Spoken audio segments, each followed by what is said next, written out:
सौम्या के बार बार पूछने पर वैशाली ने कुछ कहने से पहले केवल हाँ में सिर हिला दिया। तो सौम्या चौंक कर हैरानी से पूछने लगी, हाँ मतलब क्या? कितना? मतलब केवल किस विस हुई या फिर सब कुछ कर बैठी हो? सौम्या की बात पर वैशाली चिढ़ते हुए बोली, ये सब कुछ का क्या मतलब है?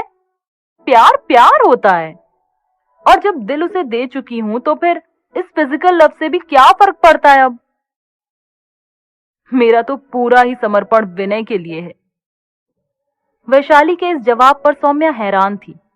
वो उसी हैरानी के साथ बोल पड़ी, तू पागल है क्या? मेरा और साहिल का प्यार तो कब से चल रहा है यार, और अभी तक हम लोगों में ऐसा कुछ भी नहीं हुआ है, जबकि हम दोनों को मालूम था कि हमारी शादी होने वाली है और एक ना एक दिन हम दोनों एक दूसरे के हो ही जाएंगे। तेरा और विनय का रिश्ता कहां तक जाएगा ऐसा कुछ पता भी नहीं है अभी। बाई चांस अगर तेरी शादी नहीं हुई तो तुझे गिल्टी फील नहीं होगा क्या बाद में? वैशाली ने सीरियस होते हुए जवाब दिया, नहीं, इसमें गिल्टी फील होने वाली क्या बात है? जब मैंने पूरी तरह उसे अपना बना लिया है तो मुझे नहीं लगता इसमें कुछ गलत है। इनफैक्ट मैं तो चाहती हूं कि मैं ऐसी कई सारी रातें उसके साथ बिता सकूं। He is my first love. उसे भूल पाना तो अब मेरे हाथ में ही नहीं है। वो पूरी तरह मुझ में शामिल हो चुका है। किसी और का तो ख्याल तक मेरे मन में नहीं आ सकता अब।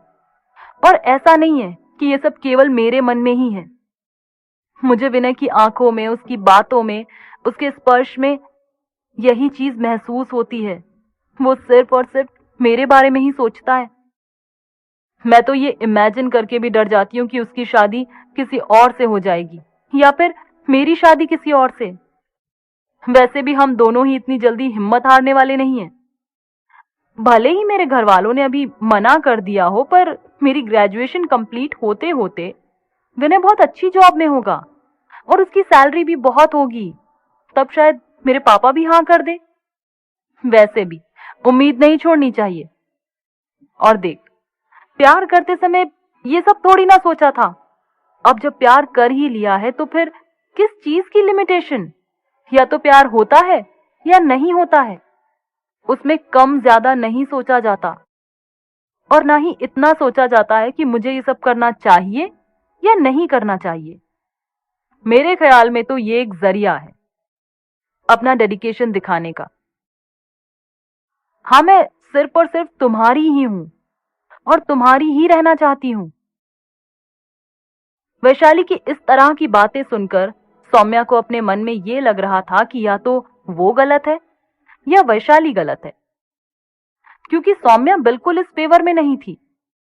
जब भी साहिल ने उसके नजदीक आने की कोशिश की तो सौम्या हमेशा दूर हो जाती थी और बार बार उसे शादी के बाद ऐसा करेंगे, शादी के बाद वैसा करेंगे, इस तरह की बातें बताने लगती थी।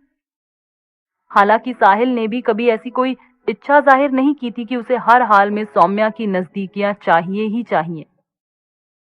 साहिल के बिहेवियर से भी सौम्या को हमेशा यही लगा कि सौम्या का इतनी जल्दी फिजिकली क्लोज ना होना साहिल को अच्छा लगा। सौम्या को अब तक यही लगता था कि हर लड़का ऐसी ही लड़की को अपनी वाइफ बनाना चाहता है जो पूरी तरह प्योर और उसके लिए लॉयल हो। माना वैशाली विनय के लिए पूरी तरह लॉयल भी है और डेडिकेटेड भी, लेकिन इसकी क्या गारंटी है कि वैशाली उसकी वाइफ भी बन जाएगी? और अगर वैशाली की शादी किसी और से होती है और विनय की शादी किसी और से, तो क्या इन दोनों का प्यार भी इतना ही सच्चा और मजबूत रहेगा?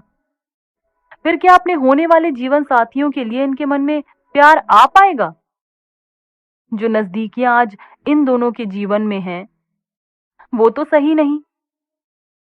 इन्हीं विचारों में उलझी सौम्या समझ नहीं पा रही थी कि आखिर सही कौन है। उसे अपने मन में ये भी लग रहा था कि साहिल से दूर रहकर, उसको नजदीक आने से रोककर कहीं सौम्या ने कुछ गलत तो नहीं किया। कहीं ऐसा तो नहीं कि साहिल मन ही मन सौम्या से फिजिकली क्लोज होना चाहता हो पर खुलकर ना कह पाया हो।